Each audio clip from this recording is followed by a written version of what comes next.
भर्खरै एउटा human mind सम्बन्धी अनुसन्धान पब्लिस भएको छ। त्यसले के भन्छ भन्दाखेरि सक्सेस मान्छेहरू किन सक्सेस हुने चान्स अझ धेरै हुन्छ र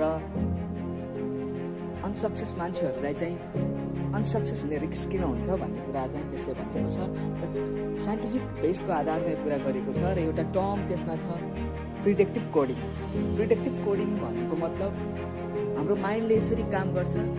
बाहिर हामी कुनै पनि कुरामा अनसक्सेस भयौँ भनेपछि माइन्डमा यस्तो इम्प्रिन्ट बस्छ ताकि अनसक्सेस हुने चान्स हाई हुन्छ र माइन्डले त्यसरी कोडिङ गर्न थाल्छ र त्यो कोडिङ रियालिटीमा अट्र्याक्ट हुन्छ। त्यसैले हामीले नेगेटिभ कोडिङ गऱ्यौँ भनेपछि, हामीले नेगेटिभ वेबाट सोच्यौँ भनेपछि, हामीले नेगेटिभ वेबाट बिलिफ सिस्टम क्रिएट गऱ्यौँ भनेपछि हाम्रो माइन्डले त्यसरी कोडिङ गर्न थाल्छ र हामीले चाहिँ नेगेटिभ हुने चान्स म्याक्सिमम हुन्छ। त्यसैले हामीले पोजिटिभ वेबाट सोच्यौँ भनेपछि हाम्रो चाहिँ पोजिटिभ अट्र्याक्ट हुन्छ। त्यसलाई हामी के भन्छौँ?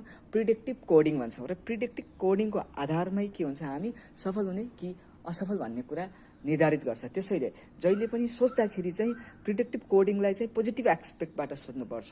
बाइ द वे हामी चाहिँ असफल भए पनि हामीले त्यसलाई चाहिँ एज अ लर्निङको रूपमा लियौँ भनेपछि त्यसलाई हामीले के गर्छौँ, इम्प्रुभ गरेर हाम्रो प्रिडिक्टिभ कोडिङ सिस्टमलाई हामीले के गर्छौँ, नाइसली अथवा सक्सेसफुल्ली म्यानिपुलेट गर्छौँ।